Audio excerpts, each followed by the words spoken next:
Baik, Assalamualaikum warahmatullahi wabarakatuh. Waalaikumsalam Assalamualaikum warahmatullahi wabarakatuh. Alhamdulillahirrabbilalamin, wassalatu wassalamu ala asrofil anbiya wa mursalin, wa ala alihi wa sahbihi ajma'in. Asyhadu an la ilaha illallah, wa asyhadu anna Muhammadar Rasulullah la nabiyya ba'da.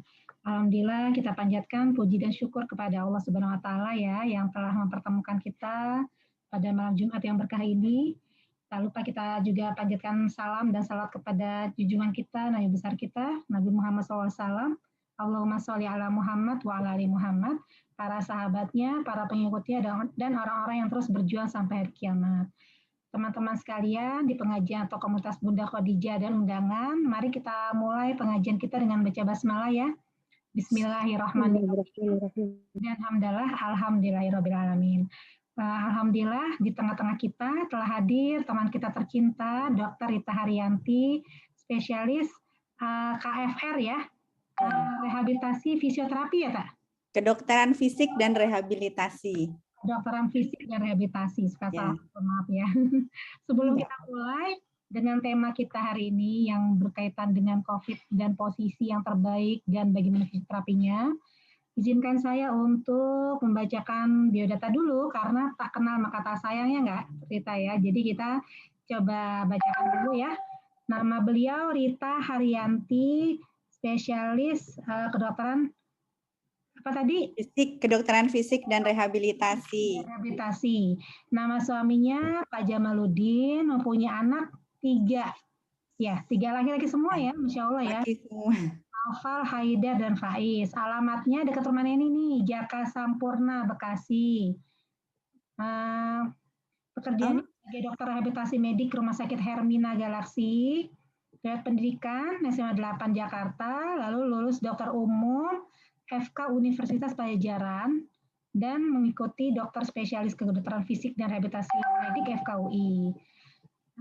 Nanti mungkin Dr. Rita akan menjelaskan sih ya sedikit tentang apa sih kerjanya ruang lingkup dari dokter spesialis kedokteran fisik rehabilitasi medik ya supaya kita bisa ngebedain oh ini yang neuro, ini yang itu ya rehabilitasi medik gitu ya mungkin dan kaitannya dengan COVID ini. Baik, selain praktek di satu tempat itu ada lagi nggak, Dr. Rita? Nggak ada ya? Nggak ada, sementara nggak ada. Tadinya sempat 2 di rumah sakit. Tapi terus karena pandemi, rumah sakit mitranya jadi rumah sakit COVID, terus aku juga mengurangi praktek. Oh gitu, oke deh. Jadi berhenti. Baik, untuk slide-nya apa Rita aja langsung ya? Ya, saya aja ya, coba ya. Oke. Kecuali kalau ada kendala nanti bisa Nuli yang share. Aku baik. Itu ya.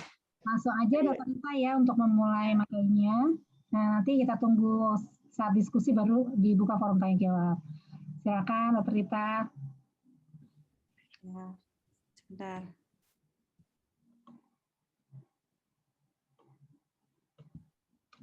Udah kelihatan. Udah kelihatan ya. Bagus. Ya, baik. A'udzubillahi minasyaitonirrajim. Bismillahirrahmanirrahim. Asyhadu an la ilaha illallah wa asyhadu anna Muhammadan abduhu rasuluh. Allahumma sholli ala Muhammad wa ala ali Muhammad. Assalamualaikum warahmatullahi wabarakatuh.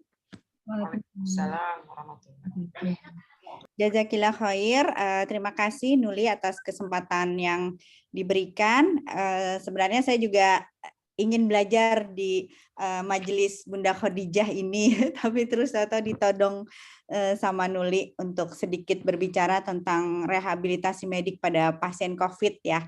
Tadi Nuli juga minta saya untuk menjelaskan tentang dokter spesialis kedokteran fisik dan rehabilitasi. Jadi sebenarnya sesuai dengan namanya memang agak repot ya nyebutinnya kedokteran fisik dan rehabilitasi. Banyak orang yang lebih familiar dengan kalau dulu itu kan SPRM, spesialis rehabilitasi medik, entah bagaimana, jadi mengikuti dari luar negeri sih sebenarnya physical medicine ya, intinya kedokteran fisik dan rehabilitasi lah diterjemahkannya ke dalam bahasa Indonesia. Jadi ruang lingkupnya itu untuk rehabilitasi pasien ya, rehabilitasi pasien untuk memaksimalkan fungsinya. Jadi ruang lingkupnya sih sebenarnya luas ya, karena kita bergeraknya di bidang rehabilitasinya gitu. Nah, rehabilitasi ini sebenarnya bisa dimulai dari bahkan sebelum sakit ya, sebelum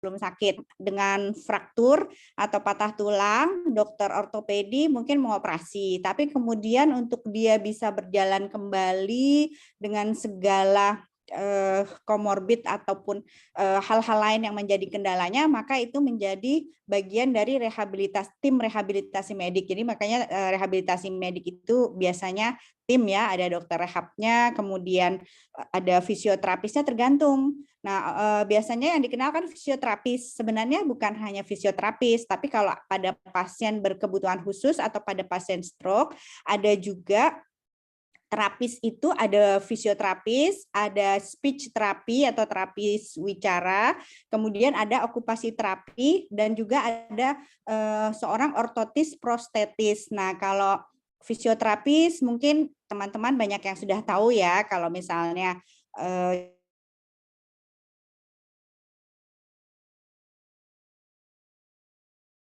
terapi, okupasi terapi itu dia akan latih misalnya salah tangannya atau bagaimana agar dia bisa main pakai baju sendiri, pakai celana sendiri, karena mereka harus belajar lagi.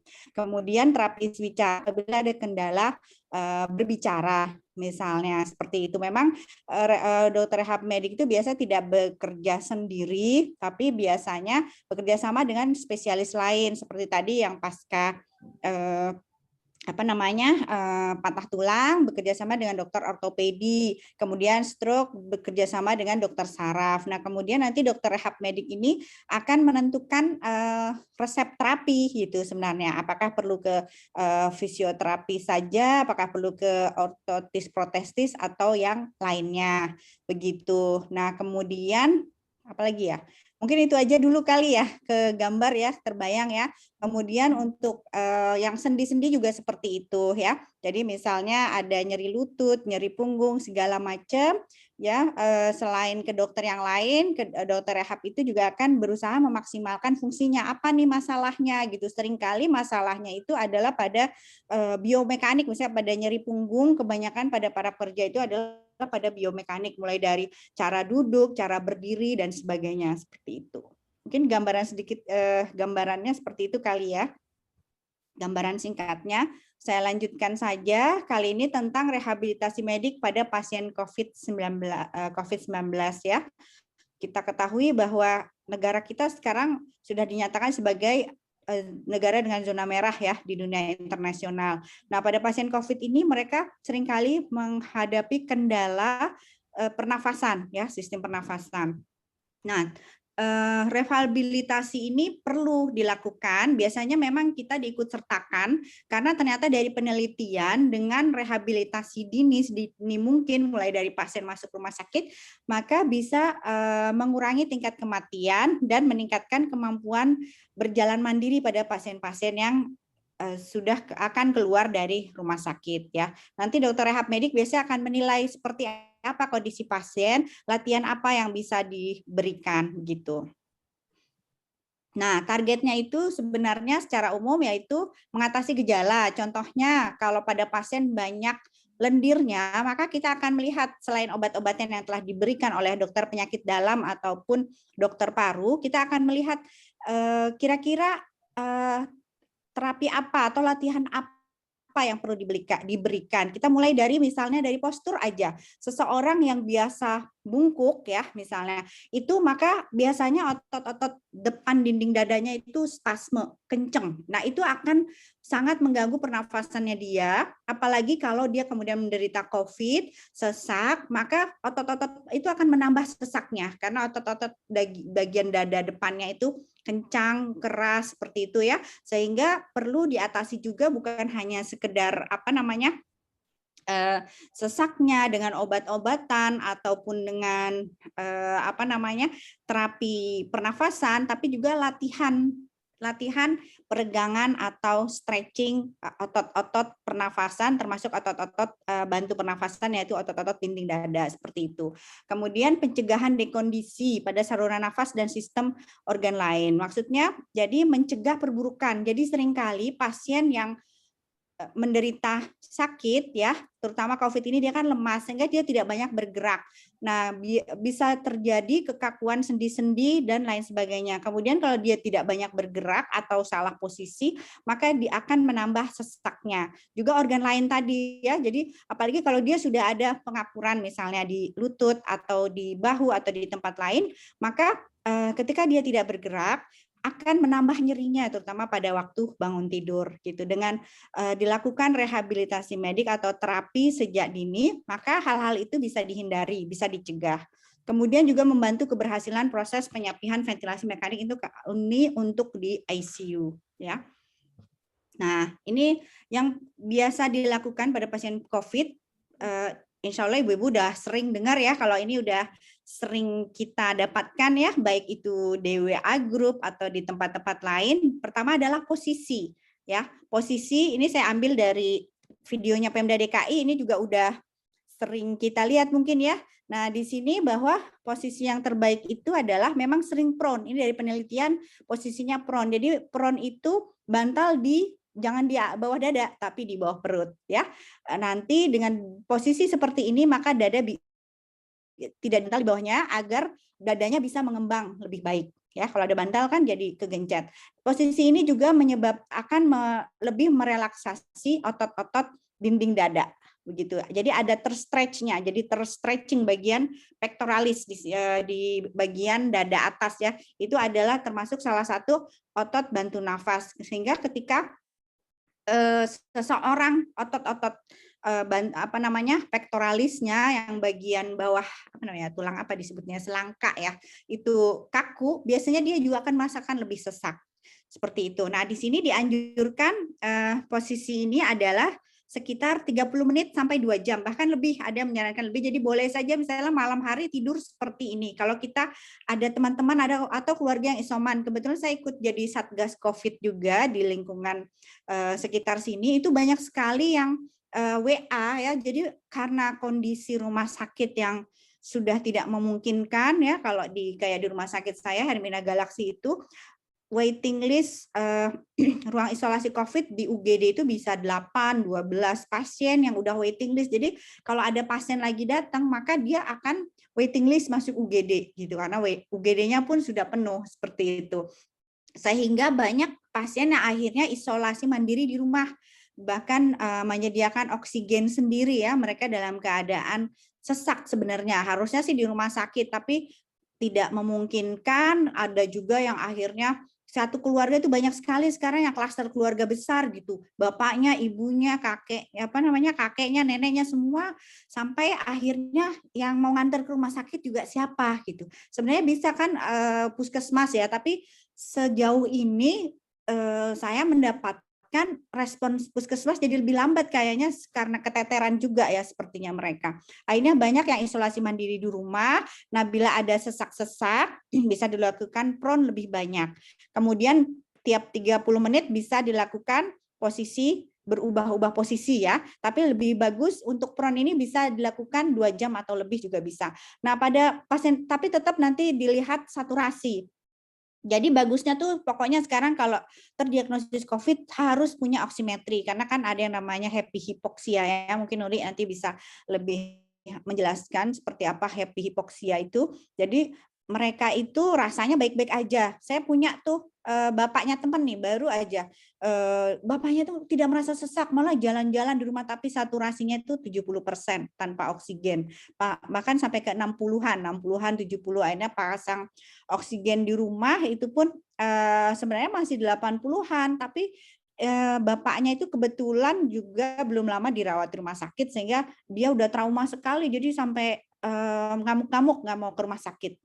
Akhirnya di rumah saja seperti itu. Nah, itu dia seperti happy hipoksia gitu. Jadi dia merasa nggak sesak terus jalan-jalan bolak-balik. Tapi sebenarnya kan harusnya kalau sudah saturasinya turun ya dia harus istirahat. Nah, kalau misalnya pada pasien-pasien penyakit jantung seringkali dia ketika dia rebah seperti ini rata antara kepala dan tubuhnya, dia merasa sesak. Jadi tidak nyaman. Nah, bisa dilakukan modifikasi seperti ini. Kalau ini untuk pasien yang lebih baik ya paling enggak modifikasi seperti ini ya. Seperti ini.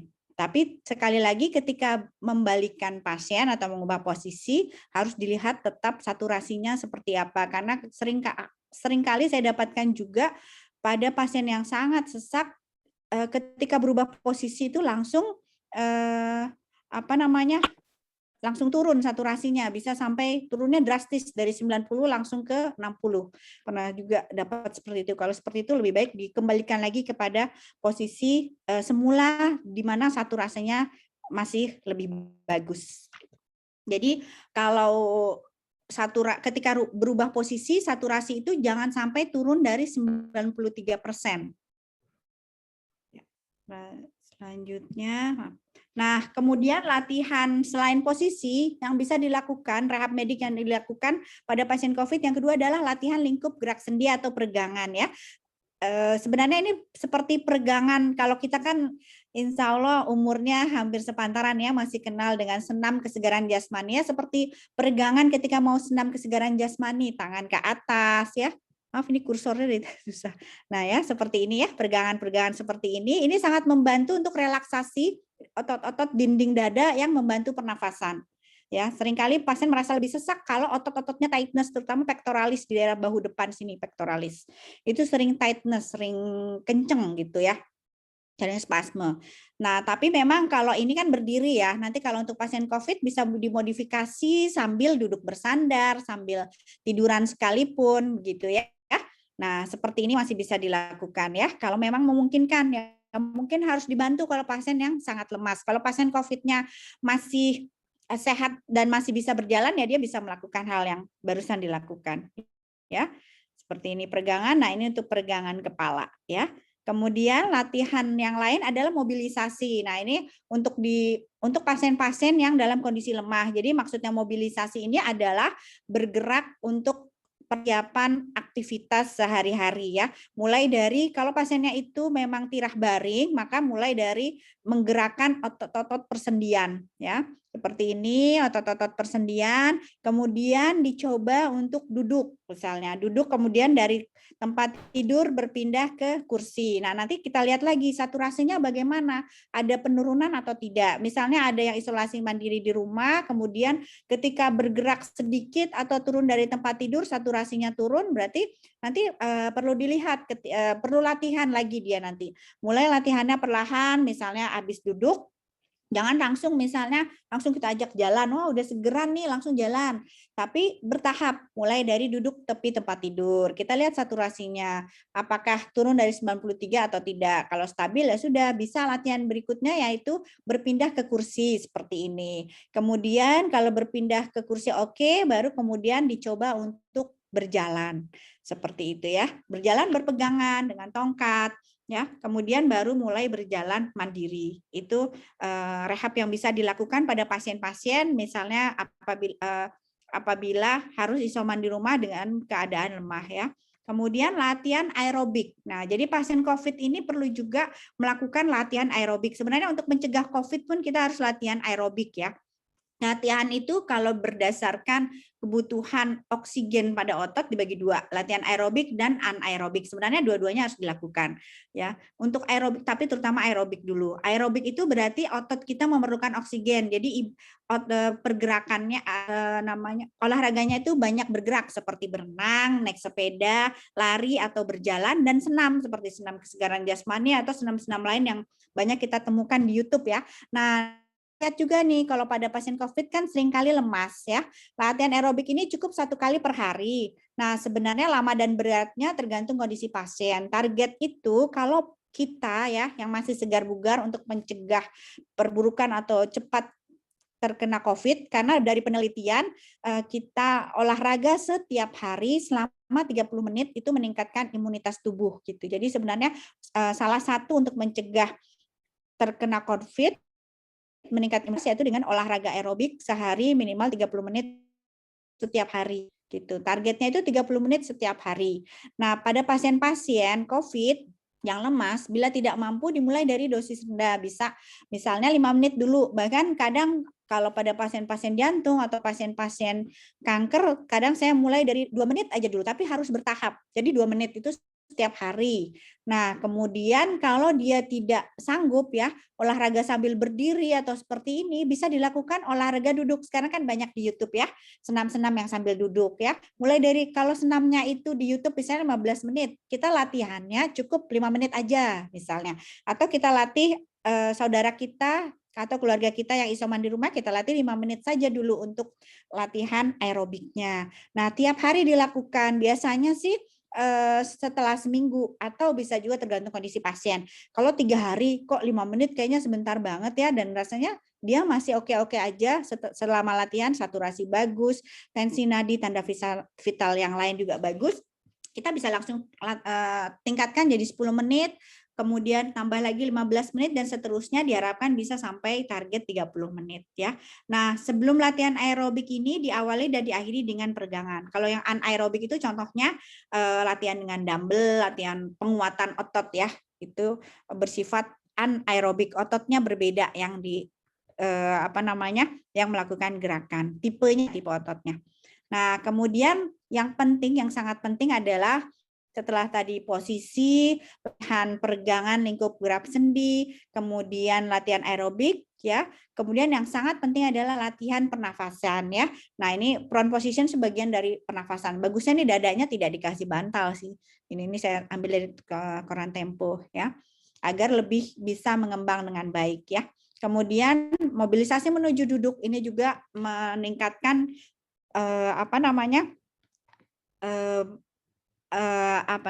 ekspansi paru-paru ya, ekspansi dada. Dengan mobilisasi duduk maka paru-paru bisa mengembang lebih baik. Tapi memang nanti dilihat lagi kalau pada pasien-pasien yang sesak ya, memang ada literatur yang mengatakan sebaiknya untuk mobilisasi duduknya itu tidak lebih dari 60 derajat tempat tidurnya. Gitu, karena karena kita harus menghemat oksigen nih kalau pada pasien-pasien COVID ya, menghemat oksigen. Nah, kalau dia duduk lebih dari 60 derajat, maka dia memerlukan oksigen lebih untuk menopang tubuhnya untuk duduk. Jadi kalau pasiennya agak jelek, ya udah kita tidak lebih dari 60 derajat, tapi tergantung dari pasiennya juga. Paling sesekali duduknya, bukan terlalu lama begitu. Mayoritas kegiatannya dalam posisi 30 sampai 60 derajat. Kemudian seperti tadi bolak-balik prone position yang paling banyak dilakukan.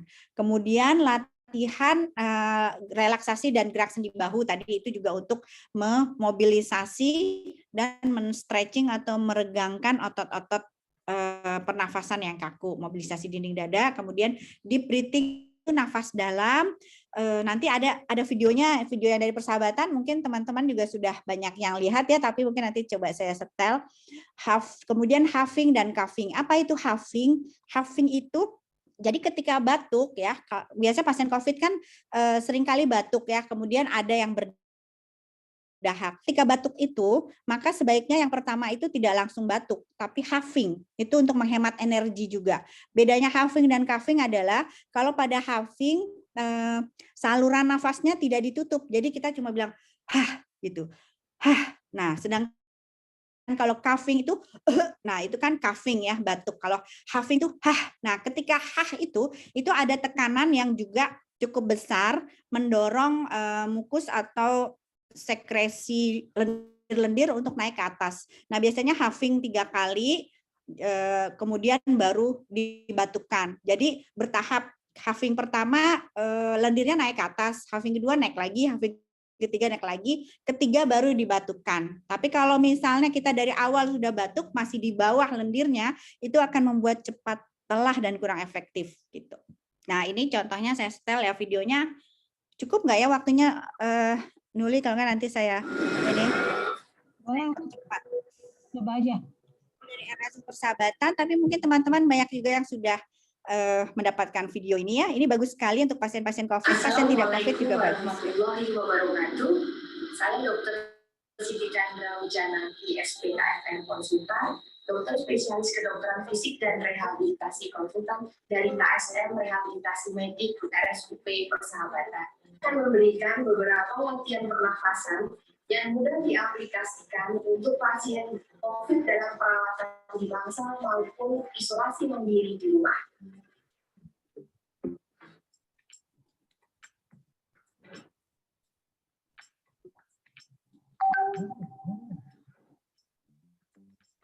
Latihan pernafasan yang pertama yang kita berikan adalah latihan relaksasi untuk pengaturan nafas, yaitu kita minta untuk tarik nafas dalam, lepas. Mungkin bisa dilakukan bersama-sama mengikuti video ini untuk latihan. Tarik nafas dalam, ke perut ya, sebaiknya ke perut. Nafas dengan diafragma, tarik nafas perut ke perut. Jadi ketika tarik nafas, perut dikembungkan, pegang perut, dirasakan perut kembung. Ketika lepas, rileks. Latihan selanjutnya adalah latihan dengan menggunakan gerak bahu. Jadi kita latihan menarik nafas sambil menggerakkan bahu secara bertahap. Tarik nafas, putar bahu buang. Tarik nafas, putar bahu buang. Tarik nafas, putar bahu buang. Lakukan ke arah yang sebaliknya, tarik nafas, putar ke depan. Kita tarik nafas, putar ke depan. Tarik nafas, putar ke depan.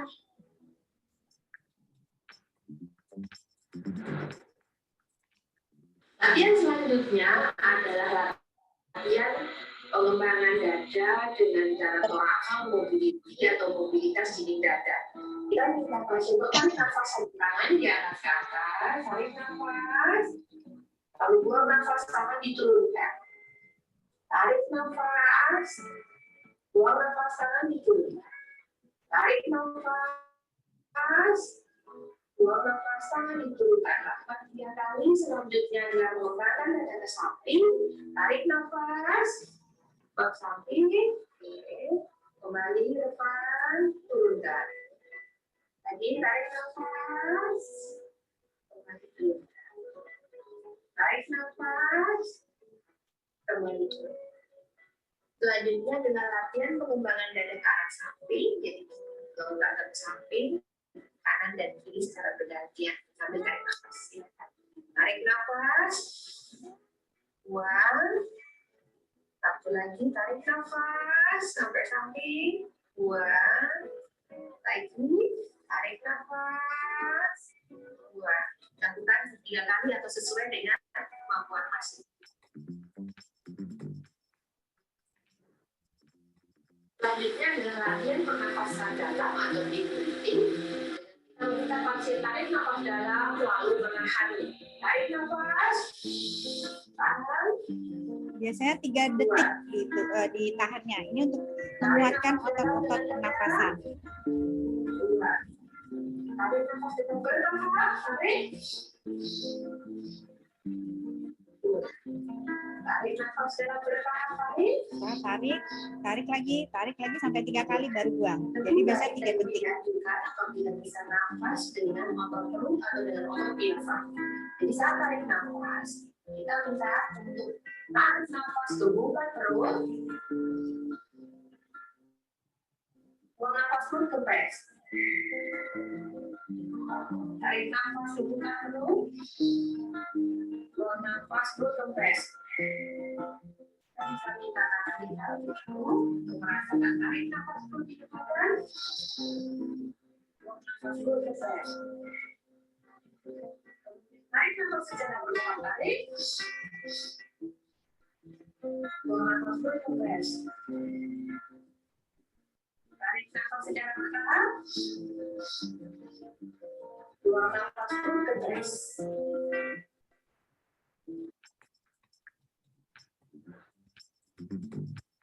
Selanjutnya adalah latihan batu. Kita minta pasien untuk tarik nafas dalam, lalu melakukan batu secara huffing, yaitu contohkan seperti meledakan atau dengan mulut terbuka. Tarik nafas dalam, tarik nafas dalam. Yang selanjutnya adalah huffing atau tarik nafas dengan glottis tertutup. Tarik nafas dalam. Jadi seperti itu ya latihannya. Nah ini dengan prone position. Posisi ini adalah posisi tengkorak atau perut yang sangat dianjurkan pada pasien-pasien dengan COVID. Mata diletakkan di bawah tidur, lalu pasien kita minta usahakan untuk posisi tidur dalam posisi tengkorak. Apabila bisa melakukan latihan pernafasan pada saat tengkorak, kita minta dia pasien untuk tarik nafas, buang. Tarik nafas, kita pegang di sisi pinggang, di daerah diafragma. Untuk menggabungkan manusia kita pegang. Tarik nafas. Ulang. Tarik nafas. Ulang. Tarik nafas. Ulang. Latihan selesai. Demikian tadi adalah bagian latihan. Ya, tadi ini yang active cycle breathing technique sebenarnya hampir sama saja. Jadi kalau tadi lebih panjang ya, ini bisa juga dilakukan dengan sedikit lebih pendek ya. Active cycle of breathing technique. It is a 3-phase cycle. The first phase is breathing control. Jadi ada 3 tahap, breathing control, nafas biasa. Tapi tetap intinya nafas perut. Untuk latihan pernafasan yang terbaik adalah nafas dengan menggunakan diafragma. Ketika tarik nafas, perut dikembangkan. But to expand into the stomach on the breath in. Nafas If you biasa. find on the breath out it is difficult with an open mouth, you may prefer a purseless Nah, bisa breath. juga dengan ketika buang nafas di Repeat this for apa 5 namanya times. ditiup dengan nafas tiup dibuang. After the 5th, move on to phase 2, the thoracic expansion exercise. Here, place your hands onto your rib cage. Take a longer, deeper breath in through the nose, and then open the mouth and take a Nah, gentle, kalau ini long dengan breath tarik nafas out through dalam the mouth. ya. Ini During this phase, you're looking latihannya bisa juga dilakukan untuk siklus like a yang lebih pendek seperti ini. Tapi bagus tetap and then tadi come back in latihan again. yang pergerakan breath bahu dan out. lain sebagainya.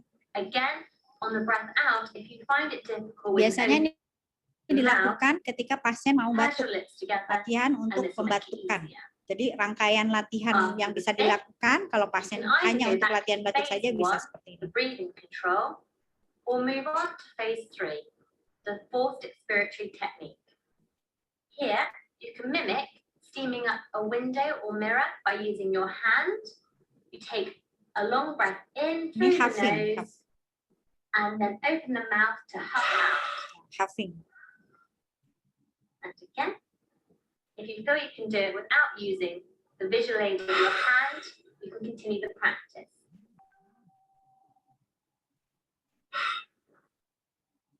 You can do it by taking a smaller breath in through the nose and a longer huff out through the mouth. Kedengeran A longer apa? breath in through the nose Reaknya makin naik ke atas ya. out through the mouth. At this point, you may feel the need to cough and clear. Ini baru batuk. Nah, seperti itu latihan pendek yang bisa dilakukan ya ketika pasien akan batuk ya, jadi lebih efektif. Gimana kursornya ya? Nah, ini dia. Oke, ini sebenarnya bagian dari yang tadi ya. Bisa dilakukan seperti ini, tarik napas dalam, rasakan udara masuk lewat hidung kemudian ke perut. Jadi latihan menggembungkan perut ya. Ketika tarik napas perutnya digembungkan, kemudian buang nafas perlahan dipanjangkan melalui mulut. Bisa sambil ditiup ya. Kemudian ini yang berikutnya. Ini latihan penguatan otot nafas tadi sudah dijelaskan dalam video ya. Nah, kemudian latihan berikutnya adalah latihan penguatan otot ya. Tadi latihan penguatan otot itu bisa dengan dumbbell atau beban, bisa juga dengan tangan kosong. Contohnya ini untuk latihan penguatan otot-otot kaki, ini bagi pasien yang bisa berdiri ya, masih bisa melakukan gerakan atau aktivitas di rumah, isoman di rumah, dia sebaiknya setelah melakukan latihan aerobik juga melakukan latihan penguatan otot. Biasanya seperti ini ya, membengkokkan kaki ya ke belakang ataupun ke depan itu 8 sampai 12 hitungan, 8 sampai 12 kali, repetisi 3 set itu maksudnya istirahat dulu sekitar 3 detik ya. Istirahat 3 detik kemudian ulangi lagi 3 kali ya. Ulangi 3 kali tapi setiap kali melakukan latihan harus selalu melakukan peregangan sebelum dan sesudah latihan. Ini untuk otot kaki dan untuk otot tangan juga dilakukan latihan penguatan ya. Misalnya contohnya seperti ini. Kelihatan nggak ya saya? Kemudian seperti ini ya. Itu juga bisa dilakukan 8 sampai 12 kali, ulangi 3 kali. Nah, kapan menggunakan dumbbell? Biasanya menggunakan dumbbell kita mulai setengah kilo dulu kalau memang ada dumbbell, atau menggunakan beban untuk di ankle bisa cari beban yang diikat di ankle sini, itu juga setengah kilo dulu. Nah, itu biasanya kita lakukan kalau kita bisa menggunakan dengan latihan penguatan otot dengan kaki kosong dengan tanpa beban selama 30 kali ya. Jadi kalau misalnya sudah bisa melakukan latihan seperti ini 30 kali tanpa beban, atau lakukan seperti ini 30 kali, kemudian ke sini juga 30 kali tanpa beban, itu baru boleh ditambah dengan dumbbell mulai dari setengah kilo. Jadi nggak bisa ujuk-ujuk misalnya langsung 2 kilo seperti itu sangat memungkinkan untuk terjadinya cedera ya. Jadi harus bertahap. Nah, ini sebenarnya ini rangkuman dari yang tadi ya. Rangkuman dari yang tadi dibuat dalam bentuk tabel. Ini saya sebenarnya ambil dari panduan praktek klinik RSUP Cipto Mangunkusumo pada pasien COVID-19 ya. Pemberian terapi latihan ya meningkatkan daya tahan tubuh ya. Latihan aerobik intensitas sedang ya. Contohnya tadi berjalan 30 menit. Sebenarnya kalau di penelitian terbaru ini minimal 5 hari, tapi setahu saya di penelitian terbaru itu kalau untuk meningkatkan imunitas maka harus setiap hari, bukan 5 hari gitu. Kemudian latihan penguatan ya. Latihan penguatan ya seperti tadi 3 set 8 sampai 12 kali repetisi ya. Kemudian diikuti dengan latihan pernafasan. Gitu. Nah, kemudian latihan ini ditingkatkan bertahap mulai dari gerakan pasif bagi pasien-pasien yang tidak bisa bergerak aktif atau saturasinya mudah turun ketika bergerak. Gerakan pasif itu biasanya nanti digerakkan oleh orang-orang yang menjadi caregiver ya, atau yang merawat si sakit atau fisioterapis kalau di rumah sakit. Kalau misalnya dia isoman dibantu untuk digerakkan, tapi tentu saja dengan APD yang membantunya ya. Atau kalau tidak ya dia mencoba menggerakkan sendiri sebisanya, jangan sampai saturasinya turun dari 93% ya. Kemudian ditingkatkan misalnya seperti tadi gerakan yang tadi dicontohkan dari RSUP Persahabatan itu tidak harus duduk di tepi tempat tidur, bisa dilakukan sambil duduk bersandar. Ya, beberapa gerakan bisa dilakukan sambil duduk bersandar. Kemudian kalau pasien sudah lebih baik bisa duduk tanpa sandaran ya. Kemudian baru duduk tepi bed dan seterusnya bisa juga sambil berdiri. Jadi bisa dengan berbagai posisi tergantung pasiennya. Nah, sudah selesai slide-nya. Terima kasih. Assalamualaikum warahmatullahi wabarakatuh. Al-haqqumir-rabbik wa la takunanna minal mumtarin. Yang benar itu datangnya dari Allah, yang salah dari saya, mohon dimaafkan. Assalamualaikum warahmatullahi wabarakatuh. Stop screen-nya di sini. Saya kembalikan kepada Nuli. Terima kasih, Nuli. Terima kasih banyak nih, Rita, masukannya ya tentang bagaimana sih kita merawat pasien COVID, baik yang di rumah maupun yang di rumah sakit ya. Nah, menarik sekali ya teman-teman. Mungkin ada di sini yang mau langsung bertanya, silakan ya. Tadi Neni tanya tuh ya, yang narik nafas ngeluarin lewat mulut ya tadi waktu lewat mulut. Itu. Oh iya. Buang napasnya langsung lewat mulut ya? Iya, buangnya lewat mulut. Ya, soalnya tadi waktu yang awal nggak terjawab karena pakai masker. Kelihatan ya. Oh, nggak kelihatan ya? Iya. Iya. Kemudian boleh bertanya nggak? Iya, boleh. Iya, terima kasih banyak ya Dokter Rita. Ini sebenarnya ini membantu sekali sih ya rehabilitasi medik. Yang saya mau tanyakan itu kan yang tadi penjelasan mengenai posisi prone dan menyamping dan duduk setengah duduk ya. Nah, itu tergantung pasiennya sih, tergantung pasiennya. Ya. Maksud saya begini, apakah itu kapan kita menganjurkan? Apakah harus menunggu sesak dulu?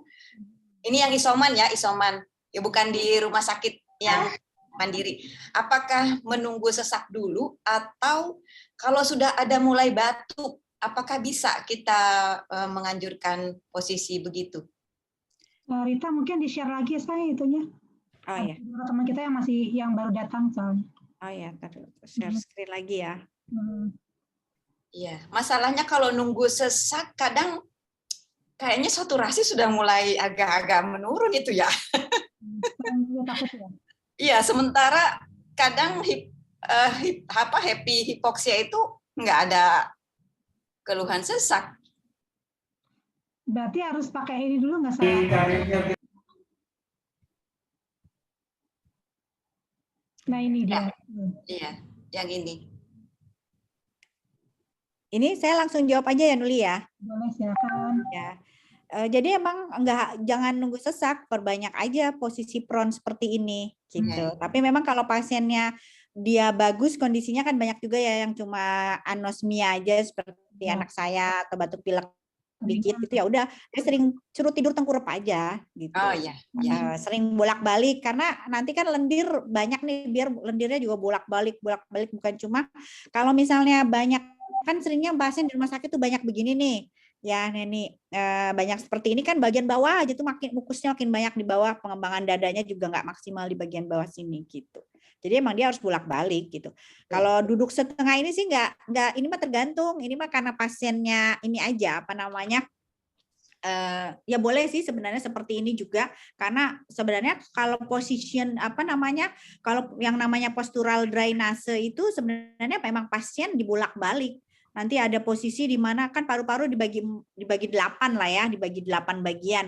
4 depan sama 4 belakang gitu kasarnya. Nah, 4 depan itu jadi kita ngebayanginnya kalau posisi seperti ini, maka bagian atas adalah paru-paru yang atas ini ya, depan atas gitu. Kalau posisi seperti ini, maka posisinya paru-parunya ada 4 yang berada di atas. Posisi seperti ini, paru-parunya juga ada 4 samping depan sama samping belakang. Nah itu jadi biar mereka lebih mengembang lebih sempurna. Bolak-balik aja pasien sih sebenarnya. Asal yang penting saturasinya nggak turun gitu.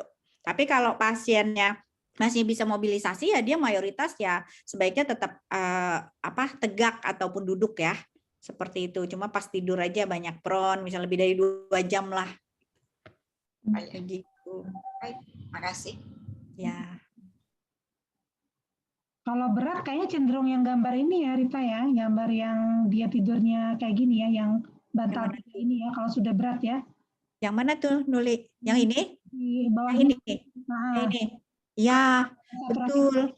Kadang tuh saya nemuin tuh pasien ada yang diturunin terus saturasinya turun. Kadang bisa dicoba begini atau setengah prone Nuli, bisa juga setengah prone dia. Oke, Noni silakan. Coba setengah prone dulu baru prone gitu. Oke. Noni mau nanya ya? Silakan. Silakan langsung, Non. Halo. Silakan, Noni. Ya, assalamualaikum Rita. Assalamualaikum.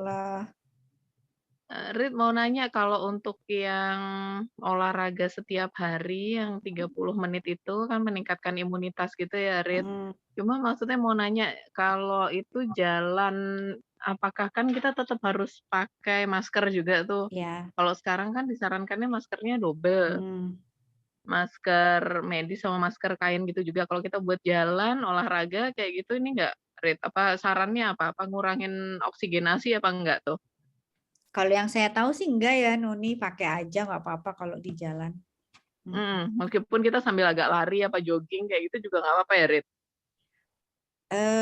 Saya tuh pernah dapat emang dua artikel gitu. Ada yang bilang sebaiknya dibuka aja karena tuh kalau kita lari kita juga berjauhan sama orang lain gitu. Tapi sebenarnya juga ada yang menyatakan nggak apa-apa gitu. Kalau selama ini sih anak saya kan sering lari tuh ya, dia suka pakai masker, nggak apa-apa sih. Saturasinya maksudnya nggak turun. Itu kan biasanya yang lari, sepeda kenceng kayak gitu kan mereka emang yang tubuhnya fit ya, bagus ya. Iya. Gitu. Jadi biasanya sih tetap bagus, yang penting saturasi, tensi nadir seperti itu, respirasi aja. Pokoknya patokannya skala Borg aja. Skala Borg itu kan kita ngelihat kasarnya itu pernafasan ya. Pernafasan kita sesek enggak, lebih dari 24 enggak. Kemudian kaki nyeri banget enggak, yang pegel luar biasa seperti itu. Sama satu lagi apa ya, kok aku jadi tiba-tiba lupa. Oke, ada untuk menilainya kalau untuk kita yang tidak menggunakan alat pengukur ya misalnya. Jadi nyeri di kaki, pegal yang luar biasa, kelelahan, fatigue. Lelah yang luar biasa, yang capek banget gitu. Nah itu berarti harus di stop lah paling nggak olahraganya gitu. Tapi setahu saya sih kalau masker nggak masalah ya. Kecuali mungkin olahraga atlet ya, olahraga berat seperti itu. Oke. Nah, makasih ya, Rit. Ya, Assalamualaikum. sama-sama. Waalaikumsalam. Oh ya, kalau misalnya kita olahraga, kemudian kita merasa lelah ya, ini biasa juga pada pasien-pasien jantung, maksudnya kok kayaknya tambah sesek ya, kita coba olahraganya sambil push sleep breathing tadi. Jadi yang tarik napas lewat hidung, kemudian ditiup lewat mulut. Itu juga pada pasien-pasien jantung itu juga bisa meningkatkan saturasi. Biasanya kalau pada pasien jantung tuh kalau misalnya dia latihan jalan, kalau misalnya dia mulai turun saturasi, kan pasien jantung sering turun ya saturasi, itu kita suruh push sleep breathing dulu sambil jalan, sambil latihan.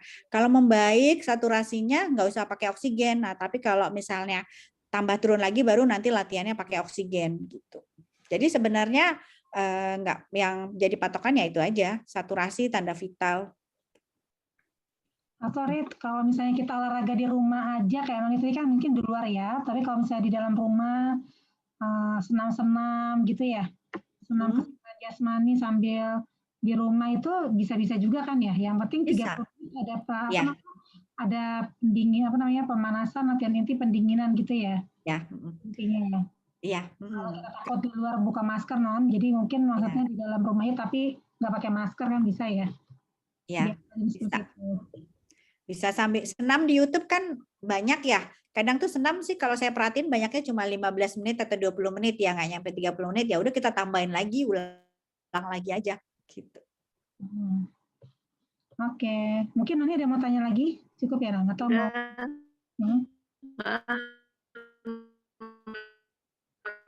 Terima kasih, Nur. Makasih ya, Rita. Ya, sama-sama, Noni. Mungkin teman-teman yang lain, ayo silakan yang mau tanya lewat chat atau langsung.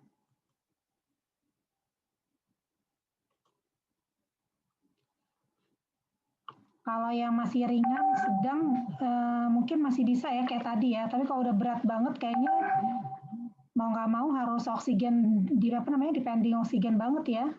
Kalau ini ya. Iya, betul. Ya, silakan ayo yang mau tanya lagi. Pakai oksigen juga bisa latihan. Oh, gitu.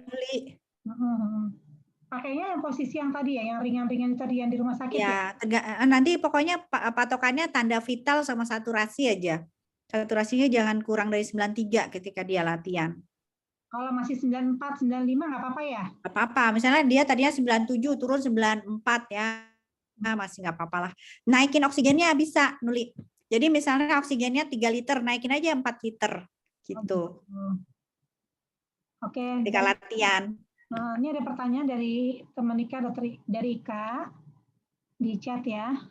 Ya. Ini aku tutup stop screen lagi atau gimana? Nggak apa-apa, biarin aja dulu. Apa ada perbedaan nafas hidung-hidung dengan hidung mulut? Kalau yang saya tahu, jadi kalau dari penelitian sebenarnya napas lewat mulut ya, terutama dengan ditiup itu dia memang sebenarnya paling bagus kalau penelitiannya itu pada pasien PPOK ya, pasien dengan kelainan paru ya, kelainan paru. Jadi dia mengeluarkan karbon dioksida lebih baik gitu. Jadi kan kalau mengeluarkan itu kan kalau ekspirasi kan mengeluarkan CO2 ya, mengeluarkan CO2-nya itu jadi lebih optimal gitu dengan nafas lewat mulut ditiup. Kalau untuk tarik nafas ya seperti tadi dengan optimalnya itu ya nafas dalam, otomatis kita akan lebih optimal ambilan nafas ya. Tapi kan nafas dalam itu perlu energi, jadi kita nggak dianjurkan untuk terus-terusan nafas dalam gitu. Tapi memang yang dianjurkan juga adalah kita sering latihan, bukan selalu harus terus-menerus ya. Latihan nafas diafragma itu tadi yang penting. Nah, latihan nafas diafragma ini juga bagus sebenarnya untuk postur tubuh kita. Nggak apa-apa ya, Nuli, aku tambahin ya. Yang lain maksudnya. Jadi nafas diafragma yang tadi itu ya, yang dengan tarik napas kemudian kembungin perut, nah itu bagus untuk postur tubuh kita. Jadi kalau teman-teman ada yang nyeri pinggang ya, misalnya lari atau jalan agak lama, tahu-tahu nyeri pinggang, jadi jangan langsung cepat-cepat berhenti. Tapi ketika sambil lari atau jalan itu sambil napas perut. Cobain deh. Karena napas perut itu akan menstabilkan tubuh kita, kan kayak bangunan ya, bangunan silinder tubuh kita itu akan lebih stabil karena si diafragma itu kan kayak kubah di tengah badan gitu. Rita, maaf, Dokter Rita, yang nafas perut itu berarti inhale dari hidung, exhale-nya dari mulut gitu ya? Sebenarnya kalau untuk jadi kan sebenarnya napas perut tuh nggak harus selalu exhale-nya dari mulut, nggak harus gitu. Hidung juga. Yang penting ketika tarik napas dikembungin perutnya. Cuma untuk latihan pasien COVID sebaiknya seperti tadi itu, sambil kembungin perut, tarik napas, kemudian exhale-nya dari mulut gitu. Untuk latihannya aja. Makasih Dokter Rita. Ya. Dokter Rita mau nanya dong. Ya. Kalau terapi ini berlaku nggak ya? Kan mamaku kan ini ya, lansia ya, saya udah usia 70 lebih ya. Nah, terus dia tuh punya asma. Ibaratnya ini bisa berlaku nggak sih untuk orang-orang asma gitu kan? Kadang-kadang kalau asmanya lagi kambuh tuh kan dahaknya suka banyak tuh. Nah itu terus orang-orang alergi. Nah ini berlaku nggak dok? Bisa. Untuk yang latihan batuknya, misalnya banyak dahak, bisa pakai ACBT tadi, ACBT. Yang tadi tuh yang video yang orang luar negeri tuh, yang orang bule. Tapi emang nggak, kalau sedang sesak ya, nanti lihat juga kalau lagi sesak kadang napas dalam itu bisa aja jadi tambah sesak karena napas dalam itu kan perlu energi lebih ya. Gitu. Nanti lihat-lihat kondisinya aja. Tapi kalau pas mau batuk ya emang bagusnya sih sambil agak napas dalam biar jadi lebih besar untuk dorongan ketika mengeluarkan dahaknya. Gitu. Cuma kalau lagi sesek sekali kadang bisa nambah sesek sih. Kalau misalnya deep breathing, kalau nggak usah pakai deep breathing, napas biasa, tapi kemudian kayak tadi huffing, coughing gitu. Kalau kan aku punya alat itu ya inhalasi ya di rumah, apa sih namanya, uap-uap, nebulator. Nah itu kalau kita nebulasi dulu terus baru kita melaksanakan latihan fisik itu bisa? Iya, justru memang begitu. Prosedurnya itu nebulasi dulu baru latihan. Jadi dibatukin sesudah nebulasi itu sama posisinya, Lela, posisi yang ini nih. Berbagai posisi ini bagus juga sesudah nebulasi kemudian berbagai posisi. Ini bahkan posisinya ditambah nih. Kalau yang asma sih masih boleh ya. Jadi nanti bantalnya di bagian depan. Bagian depan aja. Jadi bantal di bagian depan nggak pakai bantal, ininya lebih tinggi nih. Mulai dari perut sampai ke kaki lebih tinggi. Jadi miring begitu loh. Nah, kakinya ke atas gitu. Kenapa begitu? Kita mengharapkan jadi sekret yang di sini nih yang bagian paru bagian bawah, kan tadi saya bilang paru bisa dibayangin seolah-olah dibagi 8 gitu. Nah, yang bagian bawah ini nanti jadi bisa mengembang lebih baik dan sekret-sekretnya juga bisa lebih termobilisasi untuk dibatukan, dikeluarkan. Itu tinggi bantalnya berapa ya dok? Seguling atau sebantal kepala? Boleh, sebantal. Sebenarnya boleh lebih tinggi juga boleh, tergantung kalau masih kuat ya, tergantung tambah sesak apa enggak, kembali lagi seperti itu. Karena kalau di rumah sakit itu tuh bisa pakai yang namanya tilting bed. Tilting bed itu jadi tempat tidurnya bisa diputer 180 derajat ya. Jadi pasien mulai dari ini tempat tidur nih ya. Nanti pasiennya tempat tidur begini dimiringin 30, 60, bahkan 90 tuh bisa. Nanti pasiennya bisa dibolak-balik itu pakai tilting bed gitu. Gitu. Kalau untuk mengeluarkan dahak yang banyak banget bisa. Jadi pasiennya pasif aja, tiduran aja, asal nggak ada kontraindikasi, misalnya tekanan tinggi di kepala atau sakit jantung ya. Kalau sakit jantung kadang berubah posisi aja, saturasi langsung turun gitu. Atau pada pasien COVID juga biasanya nggak di tilting bed sih, ya begini aja paling, begini-begini, atau begini. Ya, jazakallah dok. Ya, Pak Yaki. Oke, yang lain yuk tanya, siapa lagi?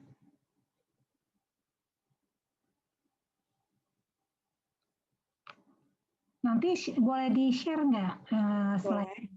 Boleh. Jadi boleh ya? Ya. Oke. Di sini ada, kalau ibu hamil gimana?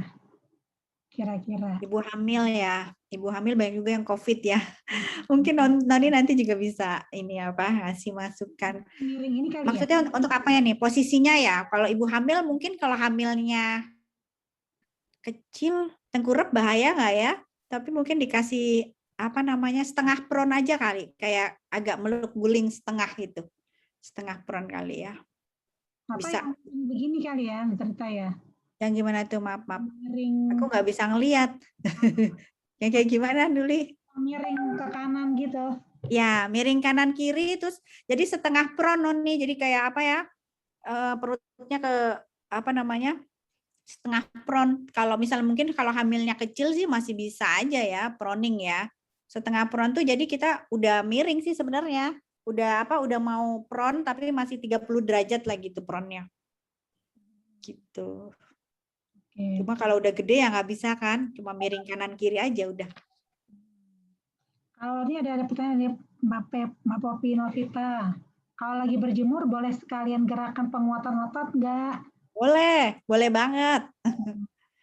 Sekalian yang lain juga boleh, sambil aerobik juga boleh. Mbak Popi itu lagi isoman tuh, anak 90. Oh gitu. Oh ya Allah, syafakillah. Kalau lansia intinya sama kayak tadi ya posisinya ya. Ya, sama aja. Aja ya, jangan terlalu cepat berubah kali, pelan-pelan gitu ya. Ya, ketika berubah, bagusnya sih ada oximetri. Kalau lansia terutama. Kalau dia sesek ya, kalau dia nggak sesek, saturasi 95, misalnya 95 ke atas sih biasanya bagus-bagus aja sih, mau dibolak-balik kayak apa juga. Gitu. Tapi kalau misalnya dia sesek, kan banyak juga nih sekarang isoman dengan nasal kanul di rumah, tapi saturasi sebenarnya cuma 80-an tuh, saya dapat kayak gitu tuh, Nuli. Saturasi cuma 80-an, harusnya ke rumah sakit tapi dia nggak mau gitu. Oh, ajian ya rumah sakitnya ya. Kalau kayak gitu masih bisa pron tadi ya? Ya itu, nanti saturasinya turun drastis nggak? Kalau aku sih kalau misalnya dia masih tetap sekitar saturasinya sama gitu ya, setelah tunggu misalnya 2 menit, saturasinya tetap sama, seperti ketika dia posisi tidak pron ya pron aja. Kalau enggak setengah pron. Tapi ada juga kasus di mana ketika dipronin, pokoknya dia berubah posisi tuh drastis jauh. Tadi yang saya pernah dapat tuh dari 90 turun sampai 60-an. Itu langsung balikin lagi aja. Walaupun mungkin bisa berbagai sebab juga ya, berbagai faktor ya Nuli ya, penyebab saturasinya turun itu. Oke. Tadi boleh tahu share yang video yang tadi persahabatan, ada link YouTube-nya nggak? Nanti bisa. Tadi nggak ada ya link YouTube-nya ya? Nggak Nanti kelihatan ya? Oh ya udah. Nah nanti aku kasih ke mana? Sekarang dikasih di sini ya? Gimana cara nge-share-nya di Zoom link YouTube-nya? Ke WA aku aja. Ya. Oke. Ada lagi yang mau tanya, teman-teman? Oh, aku copy paste aja ya, bisa ya? Coba sebentar. Boleh. Ini ada teman kita nih dari Lombok, Dr. Zakia. Masya Allah. Sebentar, mana ya? Rina ada mau tanya, Rina. Ibu dari Padang nih, Dr. Dewi, Dr. Lina Eka Dewi. Pani, mungkin ada yang mau tanya. Dokter Zakia itu orang Lombok atau tugas di Lombok? Orang apa ya, Jak? Zakia sesama Lombok nih, Lela juga orang Lombok loh. Kenalan. Aku bukan orang Lombok, aku orang Bima. Orang Bima ya. Bima sama Lombok beda ya? Beda pulau. Ya ampun, berarti geografinya jelek banget aku ya. Yang jelas Nusa Tenggara Barat lah itu. Betul tuh, Dok Neni. Aku share ulang ya itu ya. Sebentar. Tapi tetap aja share-nya kan lewat Nuli juga ya. Tapi aku taruh di bawahnya itu si PPT. Nggak boleh coba deh di chat biar nanti di copy teman-teman. Jadi sebetulnya kalau kita nggak sakit COVID pun, kalau kita mau latihan pernafasan juga bagus-bagus aja ya? Bagus. Bangun tidur gitu pagi-pagi. Iya, boleh. Yang penting latihan napas perut deh tuh. Itu berapa Nafas perut. kira-kira Ya ya? latihan batuk kan nggak perlu kalau kita nggak batuk ya. Yang penting napas perut tuh, napas diafragma itu bisa buat postur, buat nyeri punggung. Itu berapa lama ya bagusnya? Apa tuh? Kalau latihan pernapasan itu satu seri berapa lama? Ikutin yang ini aja tadi tuh. Berapa menit tuh? Cuma sebentar kan? Paling 3 kali satu gerakan. 10 menit paling ya, atau nggak sampai? Ya, sebentar. Dokter Rita, Ya. itu kan aku kan dulu suka stretching ya. Kalau kita sebelum olahraga itu kan suka pemanasan tuh yang tarik lengan ke atas, ke belakang. Itu sekarang kayaknya kalau stretching kayak itu kenapa sakit semua ya, Dok? Rasanya Tadi itu kayak ada apa ototnya ya? jadi lebih pendek dari dulu gitu. Apa emang mengkerut atau gimana ya, Dok? Ototnya pada kenceng-kenceng berarti ya udah stretchingnya ditambah aja coba, tapi ya sampai sebatas nyeri gitu. Jangan terlalu dipaksain kali. Iya, mungkin ototnya Jadi terlalu nyeri kenceng. itu memang efek stretchingnya itu sendiri ya? Memang reaksi stretchingnya itu ya, nyerinya itu? Bisa jadi kalau terlalu kencang, kemudian kita ada tegang otot gitu kan. Oh gitu. Jadi Kalau kita ada tegang otot, ya terlalu ketarik. Apa?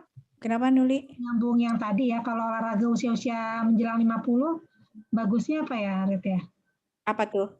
Oh, Nuli udah mau 50 ya, Nul? Menjelang Kapan deh, Nuli? olahraganya apa ya? Olahraganya sebenarnya sih tergantung ya. Kalau seperti Noni kan tadi nanya lari, berarti Noni masih kuat lari tuh, Masya Allah, Barakallah. Ya sebenarnya masih boleh-boleh aja, apa aja. Tapi kadang kalau misalnya, terus terang kalau saya juga udah nggak kuat lari nih, kadang nyeri lutut. Habis PPDS dulu nulis sering berapa kali tuh naik di RSCM, pakai tangga sampai lantai 8. Naik tangga. Karena pasiennya di tiap lantai ada. Setelah itu sering nyeri lutut, ya paling jalan cepet. Kenapa? Sebetulnya berenang aman ya, berenang. Aman, berenang bagus. Cuma memang kalau berenang itu dia bukan untuk osteoporosis ya. Jadi kalau kita mau mencegah osteoporosis ya, kan seusia kita juga perlu latihan mencegah osteoporosis, itu harus gerakannya itu harus yang sifatnya itu weight bearing. Weight bearing itu sambil jalan, sepeda masih bisa weight bearing untuk daerah panggul ya, tapi kalau untuk sendi lutut, ankle, nah itu weight bearingnya ya jalan cepet kayak gitu deh. Senam juga kan berdiri gitu, senam yang berdiri itu, jadi weight bearing itu mencegah osteoporosis gitu. Kalau pada berenang dia kan ada gaya angkat dari air sehingga untuk weight bearingnya sedikit, jadi kurang bagus untuk osteoporosis, tapi bagus untuk persendian, untuk otot-otot gitu. Oh, untuk osteoartritis? Bagus, berenang. Berenang ya? Iya. Sebenarnya sih patokannya nyeri aja. Kalau misalnya dia nggak, misalnya gini, dia misalkan sering pasien nggak punya sepeda statis ya, sementara dia nyeri lutut, terus dia biasanya olahraganya cuma jalan gitu. Nah, biasanya kalau emang dia masih bisa jalan 20 menit nyeri, ya udah jalannya 15 menit, dicoba-coba gitu. Tapi emang jalannya jangan lama-lama, jangan sampai mencapai batas nyerinya, kan kadang pasien beda-beda. Atau kalau enggak olahraganya ya duduk dulu, sambil duduk dulu. Kalau seusia kita sih masih bisa Nuri kan jalan cepet misalnya, sepeda, senam-senam gitu. Mungkin loncat juga masih bisa tapi jangan terlalu banyak.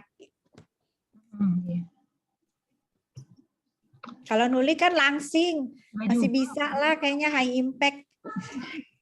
Kalau di treadmill itu di angka berapa ya, Dok? Di 3, 4? Kalau di treadmill itu dipakai di angka 3, 4 kecepatan jalannya? Oh, itu tergantung.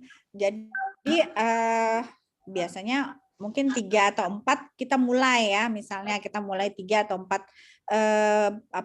nanti baru bertahap. Boleh bertahap kan targetnya 30 menit minimal. Kita mulai aja dulu, kalau di 3 kita kuat berapa menit.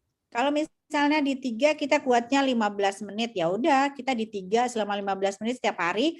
Biasanya sih patokannya setelah seminggu ya kalau mau aman. Setelah seminggu kita naikin jadi 20 menit di 3. Nanti kalau biasanya tuh dinaikin beban itu atau kecepatan kalau udah 1 jam. 1 1 jam di 3 udah kuat, naik jadi ke 4. Oh gitu. Oke. Dan seterusnya, kalau udah 1 jam di 4, naik ke 5. Oh jadi nggak dinaikin 15 menit di 3, terus 15 menit terakhir kita naikin ke 4, nggak gitu ya? Boleh aja sih, sebenarnya latihan tuh ada macam-macam sih jenisnya, ada juga yang naik terus. Kan ada tuh dia di kalau di treadmill kan ada. Kayaknya kurang cepet nih, naikin lagi. Ya udah nggak apa-apa, boleh. Oh, Kalau gitu. kuat nggak apa-apa, nggak masalah. Oh, oke. Ini udah kuat, itu kan kalau yang dia masalah baru pertama kali nih, terus dia belum tahu nih dia kuatnya segimana sih gitu. Bisa dicobanya seperti itu. Tapi kalau kita naikin jadi 4, terus 15 menit kemudian jadi 5, 15 menit kemudian jadi 6 gitu. Terus udah gitu kita turunin lagi dan itu kita oke-oke aja, itu juga nggak apa-apa. Sebenarnya kan bagusnya tes dulu ya, tes. Tapi ya kan nggak selalu bisa dilakukan tes. Kalau di rumah ya gitu aja, jadi pakai kira-kira, ukur kemampuan sendiri. Patokannya tadi itu yang skala Bohr itu ada lelah, fatigue, nyeri otot yang sangat sama sesek. Kalau ada itu udah kurangi atau berhenti. Oke. Oke, kita masih ada waktu 8 menit lagi. Ada yang lain? Jakia kenalan nih, ada Lela nih, Lela dari Bima, tapi tinggalnya di Depok.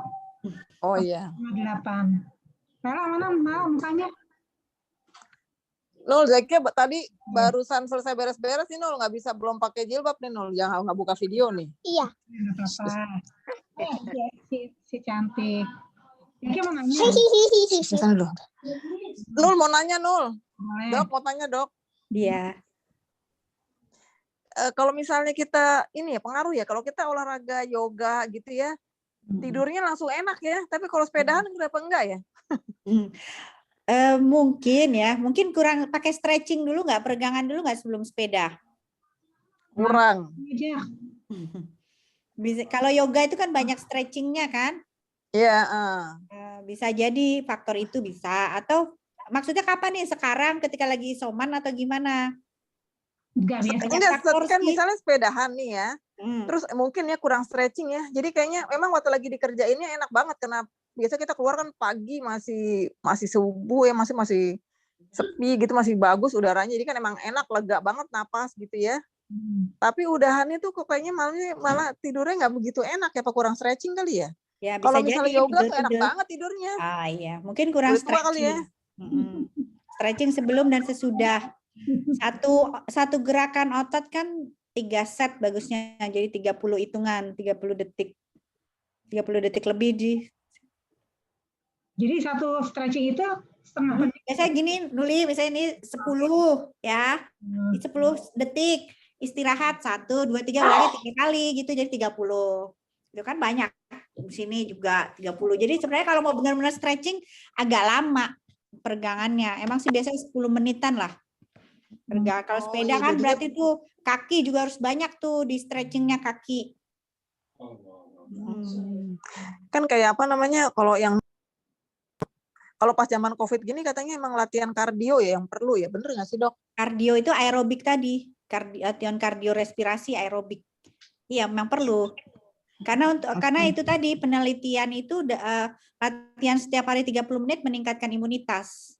Bahkan pada penderita diabetes, penelitiannya itu latihan 30 menit setiap hari itu mengurangi resistensi insulin. Tuh. Oh iya. Iya benar-benar. Mau ada nggak sih Dok videonya Dok, kardiorespirasi kayak gimana itunya latihan? Cari aja di YouTube ya, ada termasuk. Kardiorespirasi itu yang aerobik tadi, bentar ya, saya share lagi. Tapi nggak kuat kali kalau aerobik loncat-loncat ya. Enggak, aerobik itu bukan loncat-loncat. Aerobik itu artinya latihan yang menggunakan oksigen otot-ototnya gitu. Bukan loncat, itu mah emang aerobik anak muda itu mah, loncat-loncat saya juga nggak kuat. Jadi kalau ini ya, aerobik, latihan kardiorespirasi itu latihannya aerobik. Nih tipenya kelihatan nggak? Oh iya benar-benar. Oh jadi sepeda termasuk ini aerobik dan anaerobik. Nah kalau pakai dumbbell itu udah anaerobik tuh. Kalau di yoga juga mungkin banyak juga yang anaerobik ya. Yang dia pakai misalnya menguatkan begini kayak menggeram itu anaerobik. Nah, pokoknya kalau udah berenang, sepeda, lari, senam-senam nih apalagi disebutin di sini ya, dancing termasuk cross country jalan ya, jalan kaki ke gunung gitu juga termasuk, kickboxing juga termasuk, banyak senam-senam lah. Senam kesegaran jasmani itu aerobik juga. Gitu. Oh, kalau sepeda statis termasuk nggak? Enggak. Termasuk, iya. Pokoknya intinya memerlukan oksigen. Kemudian otot tipe 1 yang banyak bekerja. Gitu. Oh iya. Terima kasih, Dok. Ya, sama-sama. Rita, kalau untuk seumur kita antara yang aerobik dan anaerobik itu bagusnya berapa perbandingannya gitu, Rit? Perbandingannya ya, biasanya sih yang penting kalau aerobik itu 30 menit ya. Kalau anaerobik itu ya nanti ya sebenarnya sih kalau anaerobik 30 menit juga bisa sih, Noni. Tapi harus bertahap lah. Kalau anaerobik itu kan dia seringkali energinya lebih banyak keluar ya. Gitu, nanti bertahap.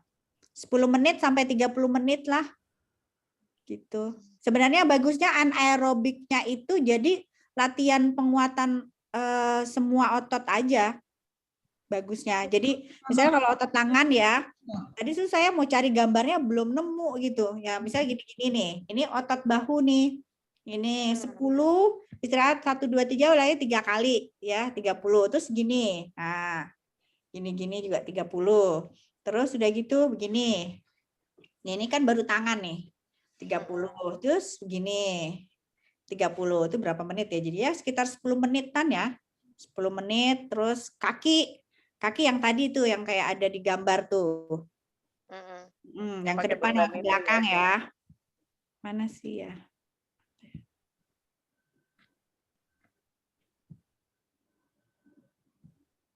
Nih kalau ya udah ya yang tadi deh. Ada pertanyaan tuh Nuli di chat. Ada pertanyaan di chat. Nah, kalau ngepel gimana? Termasuk apa itu? Apa tuh? Ngepel. Ngepel itu kayaknya aerobik dan anaerobik deh. Kalau misalnya kotor ya, itu anaerobik itu kali ya kalau pakai gitu. Oh. Itu anaerobik. Tapi kalau nyantai ya itu aerobik gitu. Tapi kalau udah pakai menggeram gitu kayak kita agak nahan napas itu jadi sebenarnya anaerobik juga nggak boleh nahan nafas. Misalnya kita kayak pakai tenaga apa namanya? Ini dikencengin nih. Gitu nih, memegang kain pelnya itu udah anaerobik itu sebenarnya. Gitu. Oke. Siapa lagi ayo yang mau bertanya? Tapi Dok, kalau di PHBS Dok, pekerjaan fisik kan harus ada latihan fisik ya di salah satu poinnya tuh. Nah, tapi katanya kalau melakukan pekerjaan rumah tangga tuh nggak masuk dalam kegiatan fisik kalau di PHBS yang saya tahu. Benar nggak, Dok? Mungkin karena jadinya nggak jatuh. Karena kan tadi sebenarnya patokannya idealnya itu dari penelitian 30 menit itu tanpa berhenti. Nah, kalau kita melakukan kegiatan rumah tangga, kita 30 menitnya tanpa berhenti apa enggak?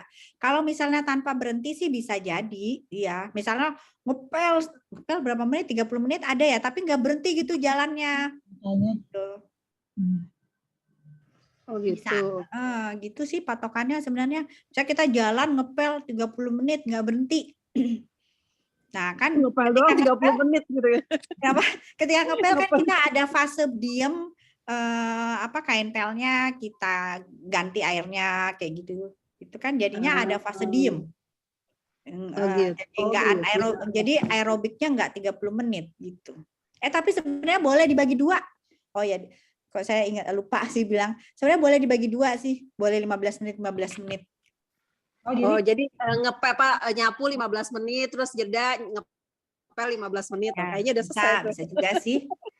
Menurut saya bisa kan sambil jalan terus itu sebenarnya aerobik juga. Cuma jangan lupa stretching gitu. Karena kan nanti kalau ngepel sama nyapu otot yang bekerja itu terus itu doang gitu. Ya. Tapi nggak apa-apa sih. Terus kalau biasa olahraga berat Dok, kalau biasa olahraga berat, terus udah usia-usia segini tuh udah jarang olahraga, itu pengapuran nggak sih Dok? Tergantung, kalau pengapuran kan dari radiologi diagnosisnya. Dari ronsen dulu, Mak. Iya. Di ronsen dulu lutut sama yang sakitnya ya. Jadi makanya disebut aktivitasnya bukan olahraga karena mungkin ada fase lama diemnya itu. Ya, kalau nggak diem 15 menit mungkin bisa dianggap aktivitas fisik ya. Kalau Atau mungkin rileksnya kali ya, nggak rileks ya. Kalau kerja rumah tangga tuh bukan relaksasi gitu ya. Kalau olahraga harus rileks. Mungkin gini juga, itu kan PHBS untuk orang umum ya. Kalau misalnya ibu-ibu rumah tangga semua menganggap kalau di PHBS dibilang kalau aktivitas rumah tangga termasuk olahraga, nanti dia nggak olahraga gitu. Oh gitu Jadi ya. akhirnya ya udahlah, kan udah nyuci, udah ngepel gitu. Padahal banyak diemnya, banyak aktivitas yang nggak terus menerusnya, misalnya ngepel 5 menit terus berdiri diem, kalau enggak lagi kalau ngepel sambil nonton sinetron gitu kan, ntar dia berhenti dulu, atau drama Korea itu kan. Nah nanti akhirnya PHBS yang dicanangkan pemerintah nggak jalan tapi ibu-ibu merasa udah melaksanakan. Iya ya, kayak gitu ya. Makasih dok. Oke, kayaknya waktunya udah jam 9. Ada lagi mungkin kalau mau nanti nyusul boleh ya, kalau bisa kepikiran nanti ya boleh ya. Tanya ya. Boleh. Oke, ada lagi ya teman-teman nih terakhir satu kesempatan lagi. Udah kayaknya ya. Sudah saya share di itu ya, nanti kalau ada yang butuh slide-nya nanti boleh kasih tahu saya ya, nanti saya share dan videonya juga. Terima kasih banyak nih Dr. Rita ya yang sudah memberikan ilmu yang bermanfaat sekali buat kita. Tidak hanya COVID ya, tapi juga untuk usia kita, untuk keluarga, anak-anak, biar anak-anaknya enggak apa tuh katanya iklan apa yang ke samping tapi ke atasan gitu ya katanya, yang paling bagus tuh jangan melebar ke samping, tapi kalau bisa ke atas. Baik, terima kasih banyak. Assalamualaikum ya teman-teman. Mari kita tutup dengan baca Alhamdulillahirabbil alamin. Astagfirullahaladzim dan majelis.